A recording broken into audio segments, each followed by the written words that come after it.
Sobrang interesting po ng gagawin po natin ngayon ng reaction video. Ang video pong ito ay mula po kay Pinoy Mystery Channel. Ang title po nito, grabe ito, China nandaya na naman sa pera. Salot sa mundo. Kung hindi ka pa nakasubscribe sa akin channel, please subscribe para ma-update ka kapag naglalabas po tayo ng ganito reaction video. At syempre mag-like ka sa ating video para po makita pa po ng maraming tao ang ating video. Simulan na natin to. Let's do this.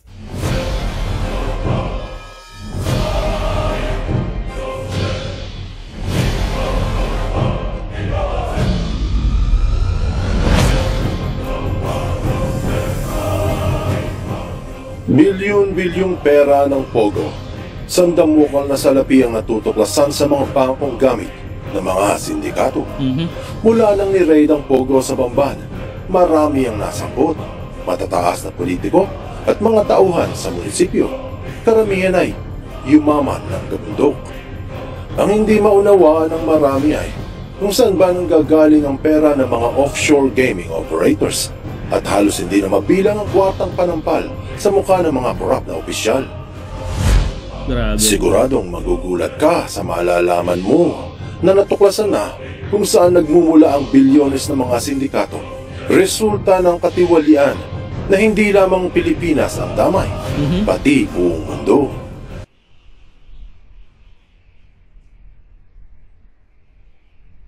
Tarlac talaga eh, no? Alice Guo to eh. Sabi na eh. Ang kaso ni dating Mayor Alice Leal Guo ay nagbabagat at lalagablab. Maraming pangalan ang lumabas na nasangkot sa mga sindikato na nagpapatakbo ng mga Pogo hubs sa bansa. Napagalaman na may halos 40 bank account si Guo sa mga siyam na bangko at sumobra sa 4 na bilyong pisong nagawang transaksyon sa loob ng ilang taon. Tapos ang bangko ng kanyang farm kung saan daw siya lumaki ay nagsagawa ng 17 bilyong pisong transaksyon. Ang bangko ng Hongsheng nagsagawa ng sobra sa 3 bilyong pisong transaksyon. Sa babuyan ni Mayor, 800 milyong piso ang naging transaksyon sa loob ng ilang taon. Mapapansin na bilyong-bilyong piso ang perang kumikilos. Ito yung mga natagpuan na direktang kasama ang pangalan ni Mayora, bukod pa sa mga hindi pa natin napag-aalaman. Bukod dyan, hindi pa nahahagilap ang mga bank accounts ng mga mas mayayamang incorporators ng sindikato, katulad ni Hong Jiangyang na may ugnay sa family at si Huang Ziyang na sangkot naman sa ibang krimen sa China. Ang halaga ng pagpapagawa sa Pogo sa Bamban ay pinaniniwala ang aabot sa 6 na bilyong piso. Grabe, 6 billion pesos, no? Isipin nyo kung gaano kalaking pera yan. At ito talagang napakatindi talaga, no? Biruin mo nakapasok as a government official yang si Alice Guo, no? Ganon, no? Kumbaga talagang napakalaking butas po, no? Nabutasan po talaga ang ating gobyerno o mismong tayong Pilipinas, no? Dahil meron pong talagang nagpanggap na bilang Pilipino at nakapasok pa na ihalal na government official po na legit pong Chinese talaga itong si Alice Guo. Nakakalungkot po, no? Kasi po talaga hindi po talaga deserve, kumbaga yung talaga pong totoong Pilipino po ay hindi po naihalal dyan sa Tarlac, no? Chinese po, sipin nyo, no? Sabi nga nila, money makes the world go round, no? Kaya yun po, ginamitan po talaga ng pera to. Kaya rin po talagang nagtagumpay pong makapasok sa gobyerno natin tong Alice Guo panggap na to. Paano pa kaya yung mas malalaking Pogo hub katulad ng nasa Cavite? Kaya marami ang nagtatanong kung saan ba nanggagaling ang sandamukal na pera ng mga sindikato. Kung sumusubaybay ka sa teleserye ni Alice Guo, ngayon, malalaman mo. Saan kumukuha ng kwarta ang mga sindikatong inchik? Hindi maaaring kita lamang sa illegal na droga dahil kung ganun, siguradong matutunugan ng otoridad ang napakalaking bentahan nito. Kung sa sugal naman, masyadong malaki ang perang sangkot kahit palaging panalo ang sugalan. Bukod dyan, sa China madalas ang bagsak ng pera mula sa mga Pogo at may limita ang halaga ng perang pwedeng ilabas sa bansa. Ilang libong renminbi lang. Kaya talagang palaisipan ito sa mamamayan. Pati sa Senado, hindi rin matunto ng mga senador ang paper trails ng bilyong-bilyong salapi ng Pogo. Totoo na sa money laundering na itatago ang pera. Pero, hindi nito nasasagot ang tanong kung saan ang gagaling. Sa kasalukuyan ay, unti-unting bumabagsak ang mga negosyo sa China, katulad ng paglagapak ng isa sa pinakamalaking pinagkakakitaan sa bansa, ang real estate. Milyon-milyon ang nawalan ng trabaho. At ayon sa Asia Financial, yung mga kagagraduate lang ay umaalis sa syudad dahil sa kawalan ng trabaho. Well, kaya talaga pong bagsak po talagang real estate sa China. Alam niyo naman po yung nangyayari sa China ngayon, no? Yung karma po nilang matatawag natin, no? Talaga pong gumuguho po lahat ng kanilang mga doon, mga establishment nila, may bagyo, lahat na po ng dilubyo na sa kanila, no? Lahat po talagang may ipo-ipo doon, talagang baha, lahat po talaga. Kaya po talaga babagsak po talaga yung real estate at talaga mag-aalisan po dyan. Kaya nga mga Chinese graduates, no, kumbaga, wala po talagang trabaho kasi bagsak ang ekonomiya po ng China. Real talk. Ilan sa mga dahilan nito ay ang paglisa ng ilang dayuhang kumpanya paalis ng China at ang pagsarado ng ilang libong negosyo dahil sa mga lockdowns. Mahirap humanap ng trabaho ngayon sa mga syudad.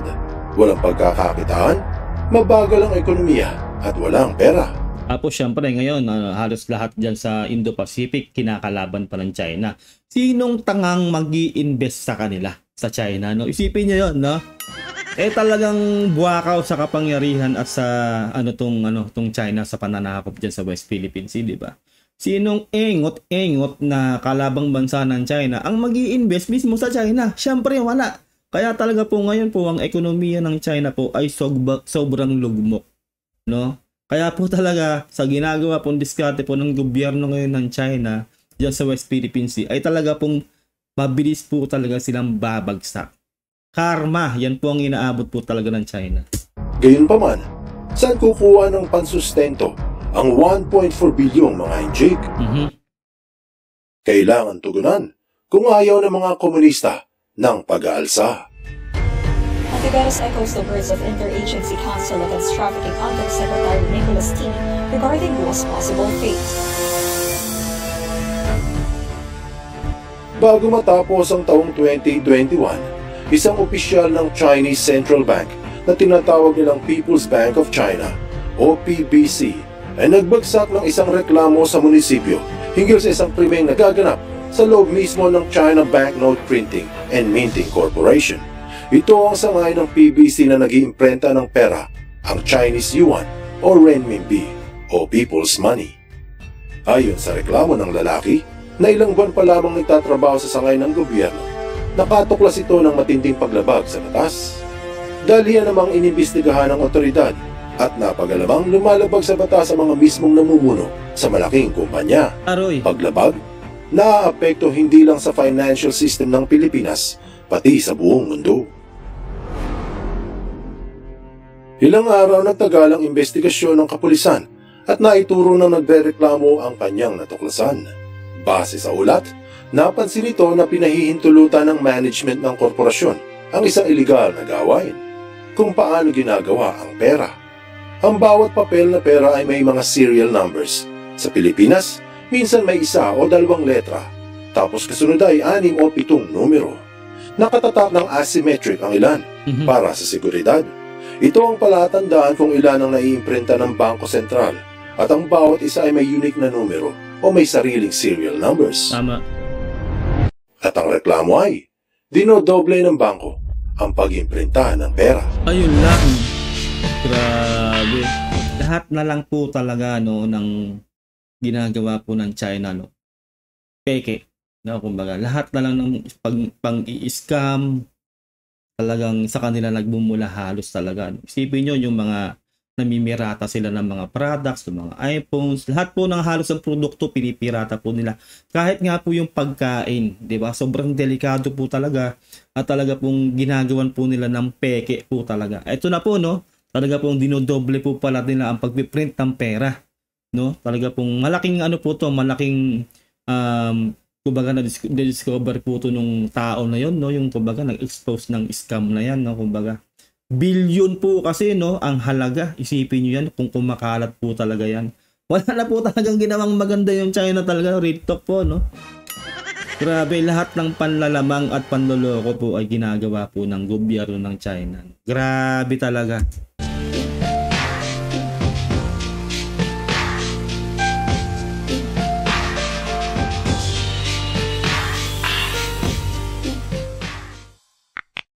Subscribe. Ano ang kinalaman nito sa Pilipinas?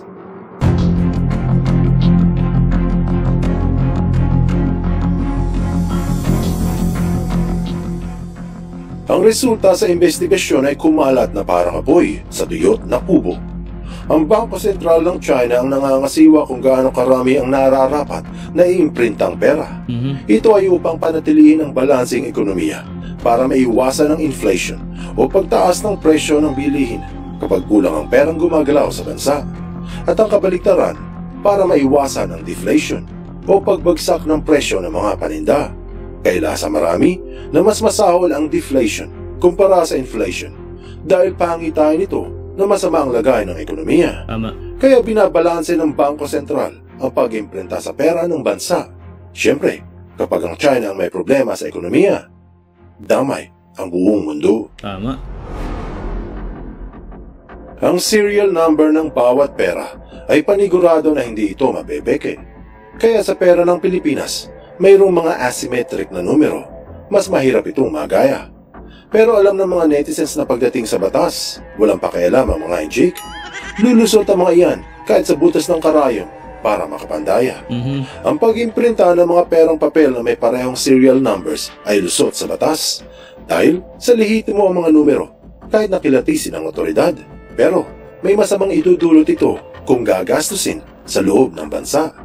Kung ilang daan o ilang libo lamang ang duplicate na imprinta, wala sanang problema. Madali na itong masipat at alisin. Yan ay kung gusto nilang alisin. Pero hindi, ayon sa reklamo, 2 trilyong yuan ang iligal na dinoble. Grabe, 2 trilyong yuan. Ang dami nun, isipin nyo, no?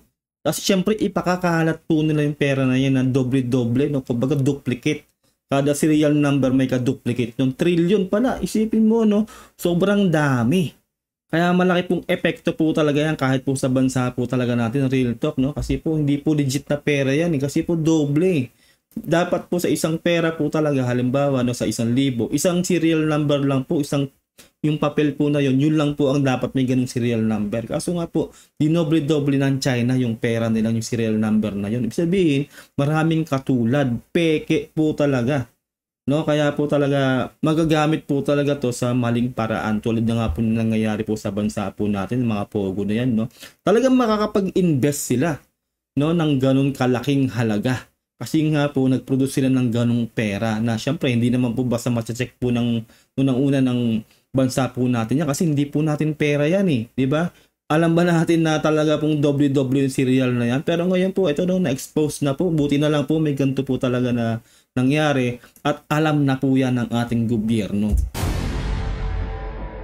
Binalita sa Caixin Global noong buwan ng Disyembre taong 2021 na kusang nagpaaresto ang direktor ng kumpanya na nag-iimprinta ng pera sa China. Ayon sa China Daily, si Chen Yaoming ay iimbestigahan dahil sa serious violation of party discipline and law, isang mabigat na paratang. At sumabog ang balita sa China at natunugan ng mga netizens doon. Sa China Daily, pinahayag na ang dating Board of Director ng Banknote Printing Corporation ay iniimbestigahan. Inulat din na isa pang opisyal ng bangko ang tinanggal, si He Lin, ang Deputy Secretary ng kumpanya. Kung 2 trilyong yuan ang dinoble o sobra sa 300 bilyong dolyares sa pesos, ay aabot ito ng 18 trilyong piso. Grabe. Dahil sa may nagsumbong at natunugan rin ng mamamayan, napilitan ng gobyerno na imbestigahan ito kahit ng bangko ng China ay hawak nila. Kumbaga, damage control ngayon para hindi mapasubo ang mismong gobyerno. Dahil sa napagalaman ng mga miyembro pala ito ng Partido Komunista. Ayun na nga. Sinabi sa Global Times ang tagapag-ulat ng mga komunista na itinanggi ng Bangko Sentral sa China na pinapayagan ng dating direktor nito ang pag-imprinta ng dobleng 313 bilyong dolyares na pera. Well, syempre i-deny nila yan, di ba? Damage control nga eh. At syempre, pag talaga pong kumalat na po sa buong mundo yung balita talaga na yan, ay talaga pong hindi na po magtitiwala ang buong mundo sa pera ng China. Kasi alam po nila na magiging ang labas po niyan talaga peke. No, kasi po, yun nga yung sinabi ko kanina at sinabi rin dito ni PMC, no, sa isang pera lang po talaga, ba, isang libo, isang serial number lang po yun. Kumbaga unique po ang pera. Kada isang pera, kung anong serial number nun, hindi po pwedeng maulit yun sa ibang pera. Ibang serial number na po yun sa ibang pera. Ganun po talaga yun. Kaya masasabi po talaga natin dito na peke o talaga pong ginawan po nila ng napaka-trillion po, no? Trillion ang pinag-uusapan po dito. At syempre po, kung papalit po yan sa ating currency, depende po sa bansa, no? Magiging triple o doble. Depende sa bansa kung ipapalit yan sa Philippine money o Indonesian money, di ba? Yun po ang magiging capacity ng pera na yon o yung palit, no? Yung currency. Kaya malaking po to, dagok po talaga to sa China kung talaga pong kakalat sa buong mundo tong gantong balita. At syempre wala na nga po magtitiwala. Kumbaga pag nakita po ng halimbawa natin sa bansa natin pera ng China, hindi na po natin papalitan yan. Kasi mag-iisip na po tayo na baka peking pera to, ito yung merong ka-duplicate. Kasi trillion po talaga yung sinabi dito, di ba, na pinrint nila. Ganun kadami. Pati sa South China Morning Post, pinahayag na itinanggi ng China ang karumal-dumal na naganap, ang forgery ng 314 bilyong dolyares. At sa Bloomberg, ganyan din ang sinabi. Dahil tinanggi nga ng China na nag-iimprinta sila ng dobling bilyones. Damage control. At ang hinala ng marami ay, dati na itong ginagawa. Malamang. Malubha ang implikasyon nito sa financial system ng buong mundo. Dahil ang bilyong-bilyong renminbi na pumapasok sa mga bangko ay wala palang backup ng tunay na ekonomiya. Isa pa, ang doble-dobleng trilyones ay madaling palitan kahit waldasin pa ng mga sindikatong hawak ng partido. Isipin nyo nga, di ba, wala nga silang kahirap-hirap. Isipin nyo, no? Hindi nila pinagpaguran. Di ba? Kaya nga po yung sa atin, no, kung iisipin nyo yung mga pogo, no, bigla-bigla po talagang sumulpot sa atin dito sa Pilipinas. Sabihin po, talagang hindi nila manaramdaman yung kahit na ilang bilyon pa yan na mag-invest sila sa atin. Kasi nga po, kumbaga counterfeit, kumbaga peke, kumbaga forgery, no, na masasabi talaga natin. Kasi hindi naman po siya legit na pera. Kasi may kadoble siya, may ka-duplicate. Diba? Ganun po yun eh. Parang diba, hindi mo siya pinaghirapan talaga. Kumbaga, meron talaga siya pinanggalingan o pinanggayahan. Kaya po pala na sumulpot po yung pogo sa atin. Sobrang dami. Ganon katindi yung investment. Halos ginagawa na ng talaga yan. Kumbaga, kahit ano pong gawin po talaga ng mga pogo dati, no? Lalo po sa nakaraang administrasyon, doon dumami yung pogo eh. Alam na po natin kung anong kahihinatnan. Kaya ngayon po talaga, buti na lang po nasisiwata na po sila o na pipigilan na mga putong pogo na to. At naiimbestigahan at yun na nga yung peking Alice Guo na Pilipino daw, makakasuhan at makukulong na po talaga. Real talk po yan. Sana po talaga magdire-diretso po noon na lahat po talaga ng mga pogo ay mapasara at sana po talaga makasuhan ang dapat makasuhan. Kasi po hindi po biro to. Buong mundo po, no? Siyempre po ang currency ng bawat bansa po talaga ay kakalat yan sa buong mundo. Isipin nyo, forgery ang kaso po dito, no? At talaga pong hindi na po magtitiwala ang mundo sa pera ng China kung meron po talaga silang kasong ganyan. Kasi nga po, di ba, nag-damage control po sila na itinatanggi nila na may ganitong nangyayari na forgery sa kanilang bansa o sa kanilang banknote, sa kanilang pera. Magpapagawa na lang sila ulit. Pero hindi nila gagamitin sa loob ng bansa para makaiwas sa deflation. Gagamitin nila ito sa mga transaksyon sa abroad, pantayo ng negosyo, pagpapagawa sa mga pogo, pambili ng mga ari-arian at pangsampal sa mukha ng mga korap na politiko. Ayun nga di ba? Mayroon talagang korap tayong politiko na pinapayagan sila kasi nga pera yan eh. Sabi ko nga di ba kanina, money makes the world go round. Paano na lang nga kung sa korap na government official talaga natapat yung mga ganyang pera, no, na hindi legit, di ba? Syempre masisilaw. Di ba? Kawawa po tayong mga ordinaryong mamamayan at ang bansa po talaga natin. Isipin nyo pinapalitan natin ang pera nila, yung currency nila na yan, na peke pala. Na merong kaparehas na hindi legit na pera.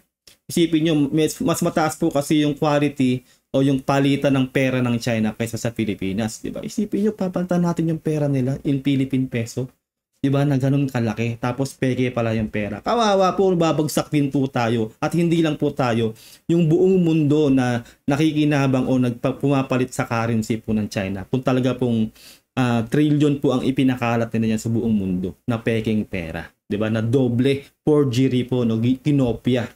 'Di ba? Yun po yung matinding epekto nun. Kaya nga po nagsulputan yung Pogo, no, kasi po wala nga po silang kahirap-hirap. Kung tutuusin, no, kasi po kumbaga peke po yung perang ibinabayad nila, ipinagpatayo nila ng business na yan, lahat-lahat na, 'di ba?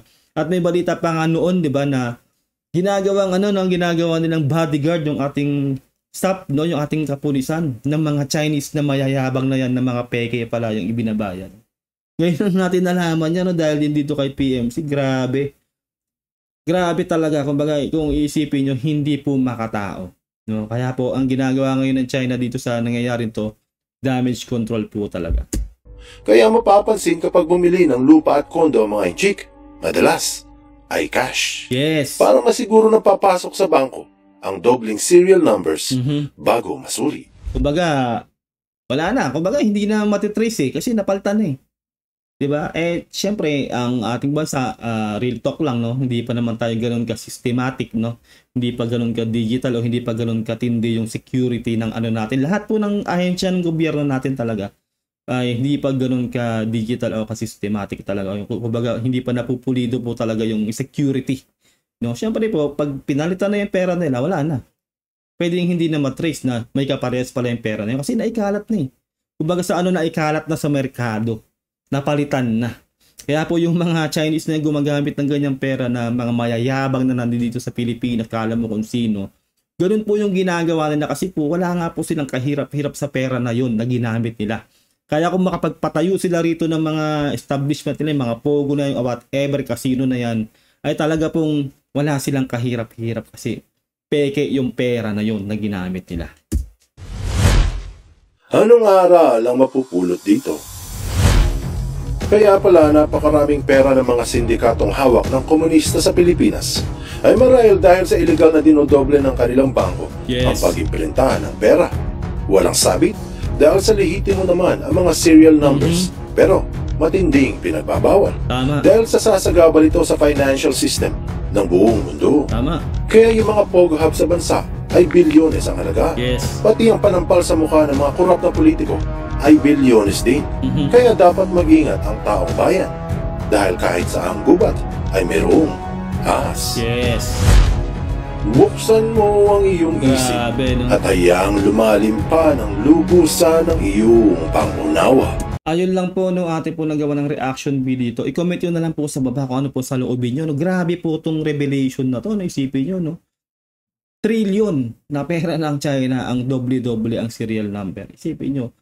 Peke po talaga yung ano yan, forgery, kopya.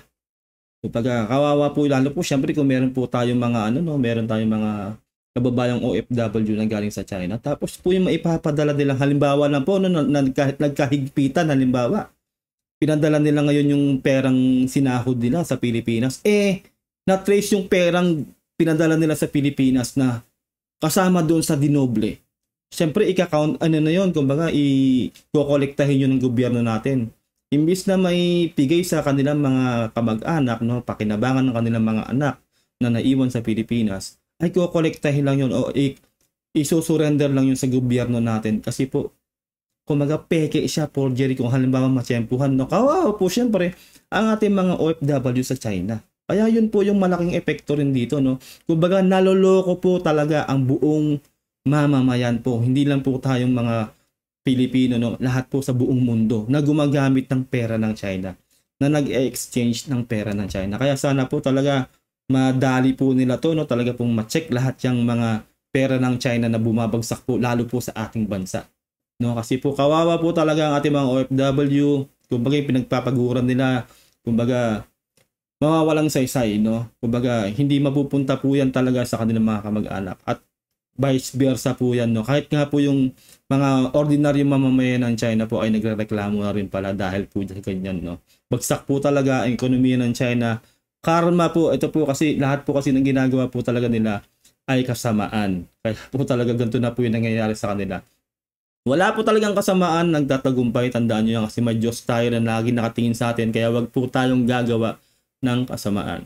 Yun lang po, no? Don't forget to subscribe kay PMC. Ilalagay ko po sa description ang link ng kanyang video para makapag-subscribe po kayo sa kanyang channel. And don't forget to subscribe sa akin channel para ma-update kayo kapag naglalabas po tayo ng reaction video. Until next time, God bless and peace out.